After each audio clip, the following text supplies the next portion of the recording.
Hi friends, now we will discuss on the topic energy production from biomass and waste. Already we have seen that biomass is one of the most important resource for renewable energy production, and this biomass can be used as a fresh biomass or the waste biomass like say agricultural residues, forest residues etc. And this biomass and waste can be processed in different routes like say thermal route, chemical route and biological route, and physical routes can also be used for the preparation or pre-treatment or for to make the biomass suitable for use in a particular type of reactor. Now, all of us we know that the coal is produced from biomass, plant biomass basically. So, the technologies or the processes which we have discussed for the conversion of coal to energy, those can also be applicable in case of biomass, but in this case as you know the volatile matter is higher in case of biomass. So, the requirement of reaction conditions will be milder than that of the coal conversion. Now, if we see that biomass is having more volatiles, so apart from thermal combustion route, thermal processes like combustion, gasification, pyrolysis etc., we can use biological routes also for the conversion of energy from it, particularly when we will consider the waste biomass and organic part of the municipal solid waste. So, municipal solid waste contains good amount of organic part that contains high amount of carbon as well as moisture content is also high. So, that part can be converted to biogasification routes, and some of the waste contains lipid containing materials, high amount of lipid is available in it. For example, say oil seeds to oil. So, vegetable oil and oil from non-edible oils, edible and non-edible oils both can be converted to biodiesel through the chemical route, or say waste cooking oil that can also be converted to biodiesel through chemical route. And as you know the biomass is highly reactive than coal and its density is less. So, to use this biomass in a particular reactor to give the sufficient strength and to maintain the particle size, the densification of the biomass and waste is required. So, we will discuss all those things, but we will not cover the thermal conversion routes because we have already discussed these things in these processes in case of coal conversion. So, similar concept will be applicable for biomass also for its conversion to electricity or other fuels. For this class the contents are biomass and waste as a source of energy, then biomass and waste to energy conversion routes, and then anaerobic digestion of biomass and wastes. We see here this slide shows us some biomass residues, grass, corn stover and bagasse and wood chips. So, these are the agricultural waste, and we see in these agricultural waste which contains cellulose, hemicellulose, lignin and others. So, good amount of cellulose and hemicellulose is available, lignin also we have significant amount.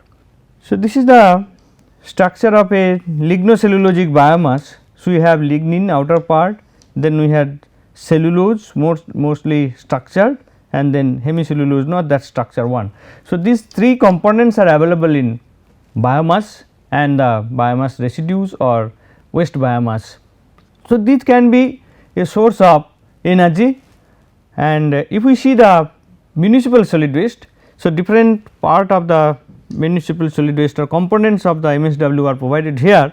So, paper, cardboard bags, wood carrots, boxes, scraps and bush branches, leaves, grass, garbage, green stuff, greens, rags etc. So, you see here in these out of these components, somewhere we have moisture 5, somewhere we have moisture 75%. So, as we had discussed that low moisture content will be processed through thermal route and high moisture content will processed through biological route, and these biological routes we will be discussing now, and we see here all the cases we get some heating value. So, it is very clear from this that we can recover this heat which is available in the waste and biomass for energy production. Now, we will see the different routes which can be used for the production of energy from the biomass and waste. So, if we have biomass and waste, we can use it through thermochemical conversion like say combustion, gasification, pyrolysis and liquefations, the similar to coal. So, we are not covering this part, and then biological conversion we can use for the use of this biomass and waste and its conversion to energy. So, those important routes, biological routes are anaerobic digestion which gives us methane, that is biogas, and then fermentation can give us ethanol or higher alcohol, and some enzymatic routes again the ethanol and amino acid they can give it. And we will be concentrating in this class on anaerobic digestion. So, this is a commercial process and the fermentation is under development particularly for the waste materials, and then chemical conversion another method we have, that is hydrolysis, solvent extraction and transesterification. We will be giving more focus on transesterifications in the next class, and then physical conversions is also required, as I have mentioned that to make the feedstock suitable for its use in a reactor system. So, then these are say densification or briquetting, and then other physical methods, mechanical extractions and distillation. We will discuss these three routes consecutively. Now, we will see the anaerobic digestion of biomass and waste.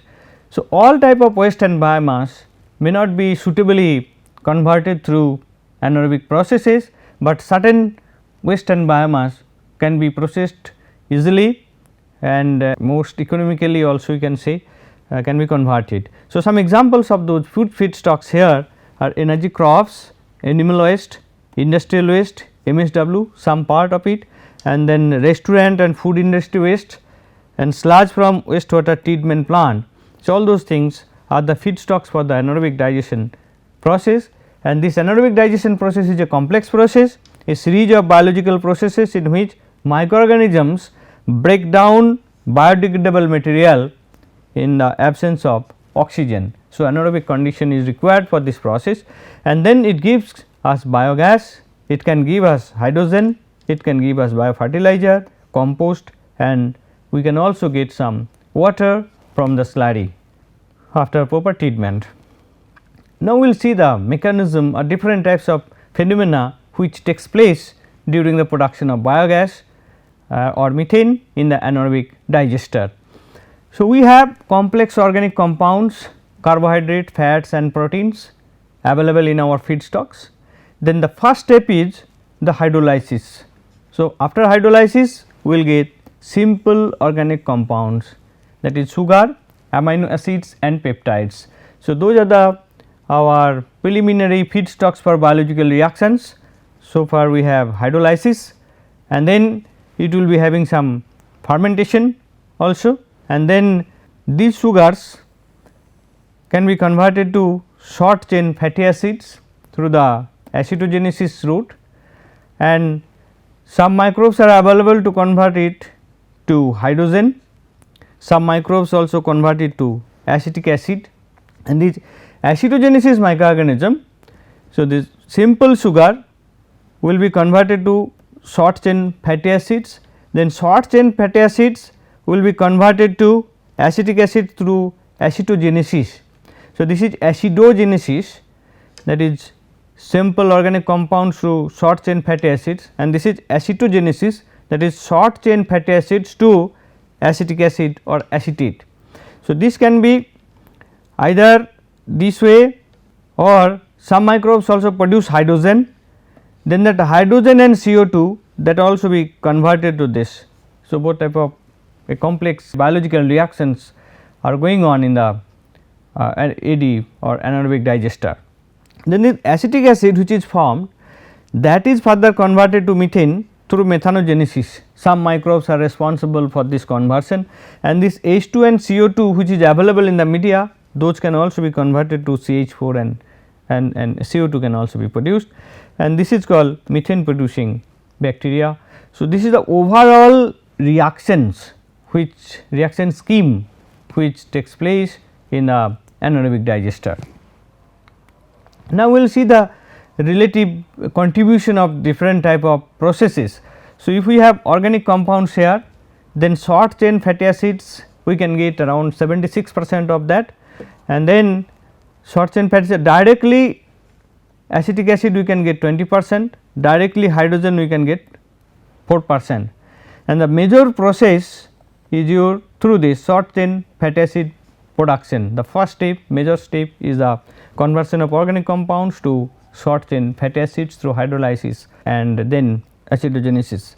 Then these fatty acids will be converted to acetate mostly, and some part is hydrogen. So, around 52% and 24%. This is the relative abundance of different types of processes, and then acetic acid to methane, and then hydrogen to this. So, out of total methane, so 72% is coming through this route and around 28% is coming through this route. So, this is the major reactions, hydrolysis and acidogenesis, then acetogenesis and dehydrogenation, and then methanogenesis. So, these are the basic reactions which take place in a anaerobic digester. Now, how we can represent this formula? This is a complex process. So, like unlike say coal combustions or gasification, we cannot represent very simple formula here. So, this is a complex one, and then people tried to represent in terms of chemical expressions, and empirical relationship have been proposed. As one example as available in this and proposed by this researcher, you see C and HAOBNC reacts with this amount of oxygen, this many moles of H2O, and gives this one. Actually, there are some microbes. So, microbes are there, they take in water and then react on this and then gives the product CH4, CO2, HCO3, NH4, and this is, and these organic compounds is taken up by the microorganisms and they are biomass growths. So, this is the biomass C5H7O2N, the cell biomass growth. So, this is the empirical relationship. Now, we can get the value of N, A, B and C on the basis of elemental composition of the feedstock, and then we have to know S and E, then all the coefficients we can know. So, what is S and E? We see here S is the fraction of waste converted into cells. So, how much waste we are taking here, that will be, if we take the mass balance, then it will be partially converted to the cell biomass and remaining part will be converted to the energy. So, that is why S equal to fraction of waste converted into cells, then E equal to fraction of waste converted into methane or energy. So, S plus E is equal to 1. So, now by mass balance we can get the value of S and E, and we can put this expression, we can predict what can be the biogas formation in this particular feedstock and in this process. And this C5H7O2N is the empirical formula for bacterial biomass, and CNAN is the empirical formula of the waste being digested. Now, we will see different type of bacteria which are responsible for this anaerobic digestion processes. So, hydrolysis or hydrolyzing and fermenting bacteria. So, hydrolysis takes place and then fermentation also takes place. So, here what we get, hydrolysis product sugar, then alcohols, then amino acids and glycerol. So, they will be further converted to different compounds in the acetogenesis phase. So, acetogenesis phase, sugar is converted to fatty acids, then alcohols to fatty acids CO2, and ammonia is also fatty acids and glycerol acetate. So, these are the different products which are produced through this acetogenesis step.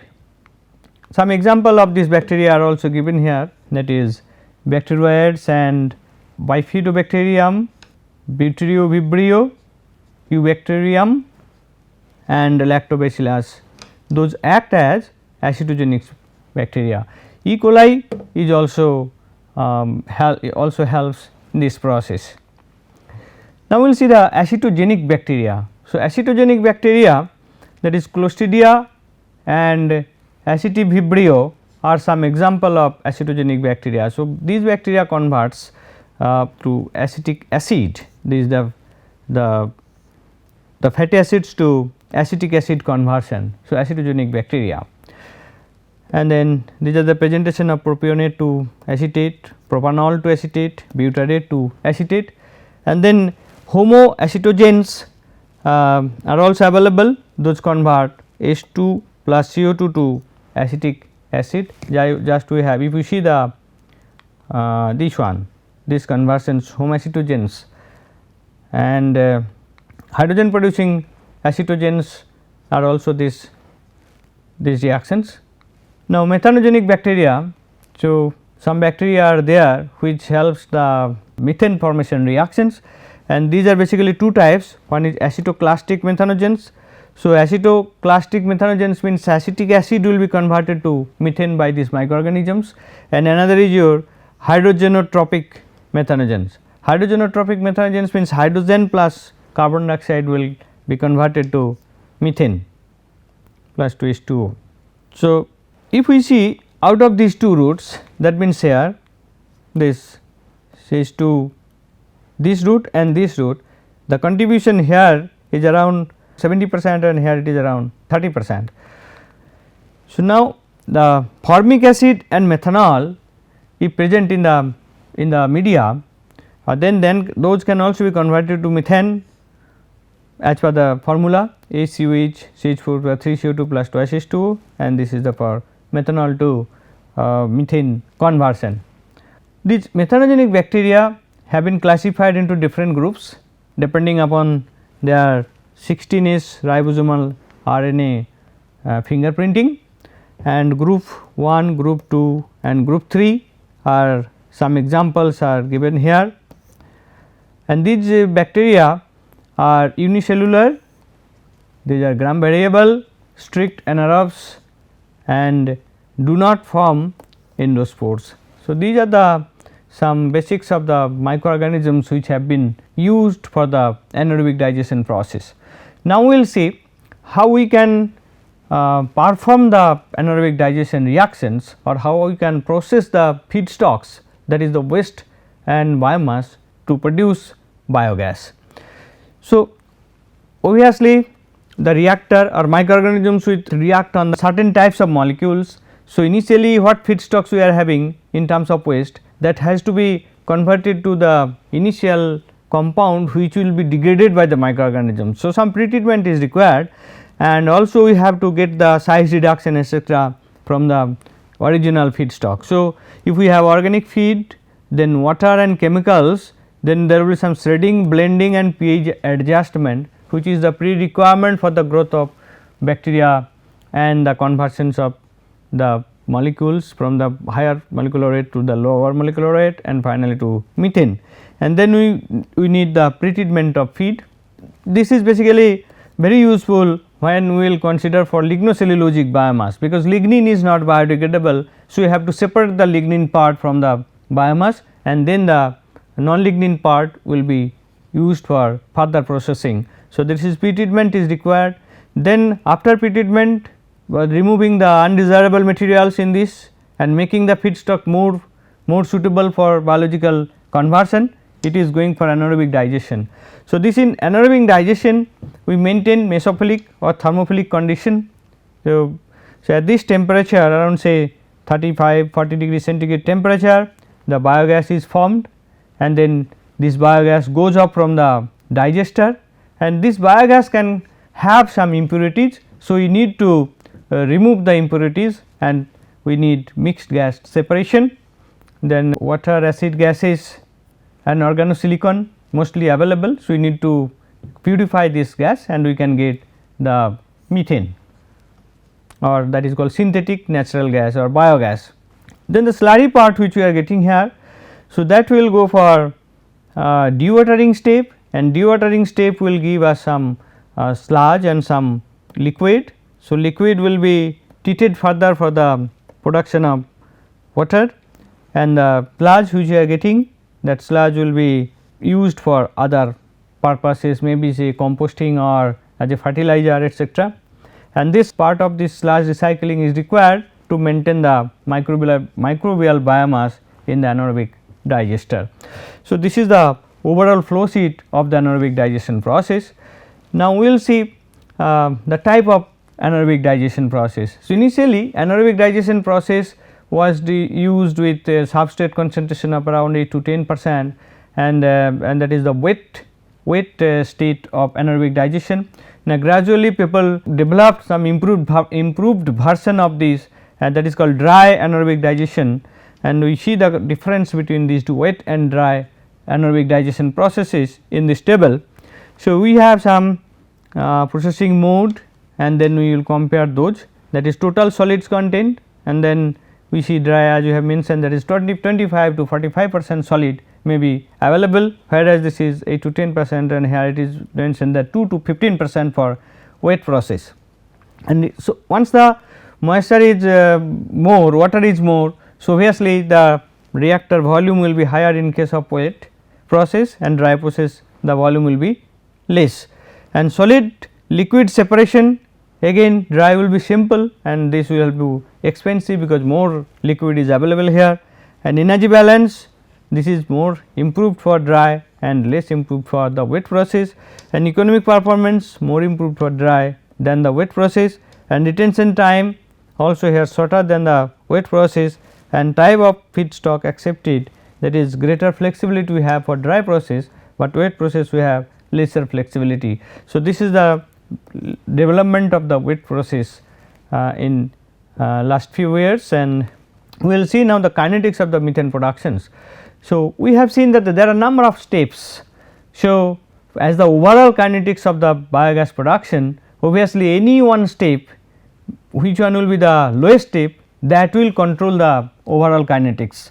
So, basically in normal cases the methane production step is very slowest steps, and then that controls the overall kinetics of the AD process.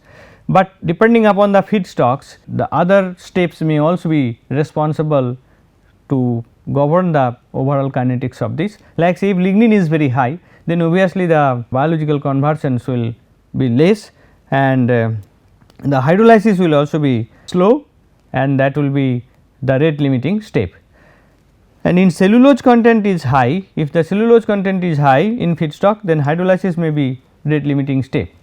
Somewhere gas transfer can also be limiting the process. Now, overall rate kinetics if you want to represent, so R is equal to SO into mu max theta minus 1 minus Ks by theta into mu max theta minus 1. So, here SO is the substrate concentration in the feed, mu max is the maximum specific growth rate, and theta is the residence time. So, Ks is the saturation constant or substrate concentration at which the specific growth rate is half of mu max.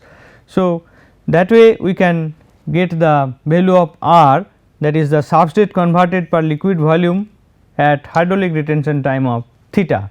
So, this theta value hydraulic retention time, that will be dependent upon the nature of materials we are using. So, you see here at 30 to 37 degree centigrade, optimum conversion of glucose can be achieved at theta of 4 hour for acidogenic phase and 4 days in methane phase reactors. But if we use other say cellulose, then this theta value will be increased. So, that was 4 hour, but in this for glucose, but now here we are 1 to 2 days for acidogenic phase, and which was 4 days, and then it is 5 to 8 days for methanogenic phase. And this table shows us some mu max and Ks value for different types of compounds, the glucose, cellulose, and for acidogenic phase and also for methanogenesis phase. Now, there are some important facts regarding the anaerobic digestion of biomass and waste. In the digester, if we maintain high temperature, we will get more production of biogas, lower the temperature, lesser the biogas production. So, in the country where the temperature is very less, at that time some heating arrangement is made making some jacketed vessels like this. So, some heat or steam or some other fluid is sent through it, hot fluid is sent through it to maintain the temperature, and pressure has not much significant effect on it. Reduced pressure also provides little or no benefit, and then low pH and short retention time precludes growth of methanogenic bacteria. If pH is very low, then methanogenic bacteria will not grow, and retention time is also less. So, complete conversion will not be possible, and here we do not need a very vigorous stirring. We need rapid continuous agitation of anaerobic digester is not necessary, and in some cases it is even harmful. And specific methane yield, so how much how much methane will be produced per unit mass of substrate, that will depend upon the volatile matter content in it, that is how much biodegradable COD or VS loading in this. So, these are the some important facts related to anaerobic digestion reactions, and now we will see types of anaerobic digesters. There are two types of digesters, one is low rate and another is high rate. So, low rate means retention time will be higher and high rate means retention time will be lower.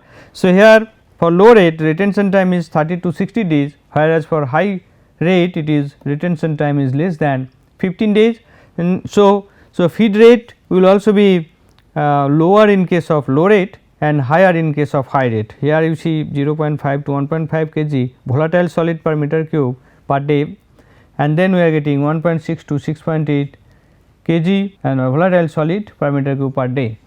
So, this is the difference between these two types of anaerobic digesters, and most digesters are heated and operated in the mesophilic range and usually made of concrete and steel as a material of construction. And then what will be the digester operation? Obviously, it handles the microorganism. So, certain pH should be maintained. So, pH is microbial growth is very specific to pH.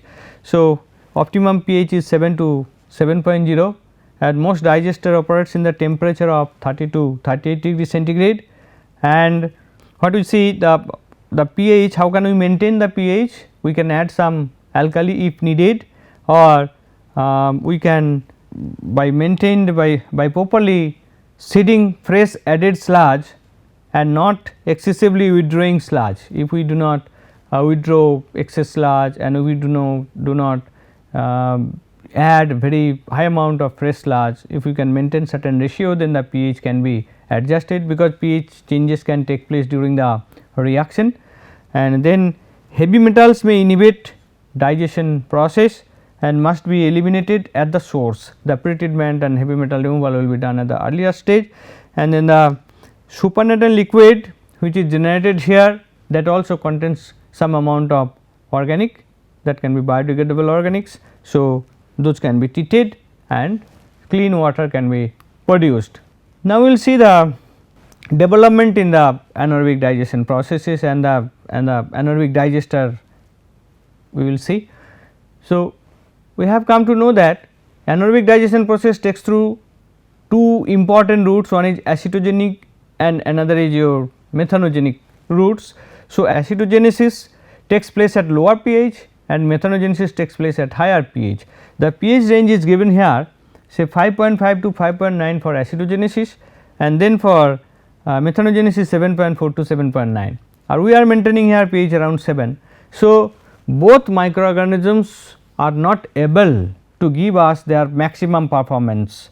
So, if we can use two reactors in place of one is at this acidic range and another is at basic pH as mentioned here. So, the microorganisms can give us their best performance and our overall efficiency can be improved. So, that is the concept for use of two stage digester, and we see here sludge in we are using here, or the feedstock here, then we are mixing zone and actively digested sludge, then gas out, then it is sludge out the first step, and then it is a mixed liquor is coming out from the acidic zone, acidic pH is this one, then this is coming here and it is coming to after pH adjustment, say we are going through methanogenesis steps and we are getting gas, and we are and getting supernatant the liquid part and then the sludge.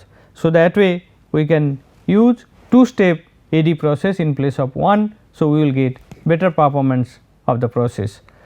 So, up to this in this class, thank you very much for your patience.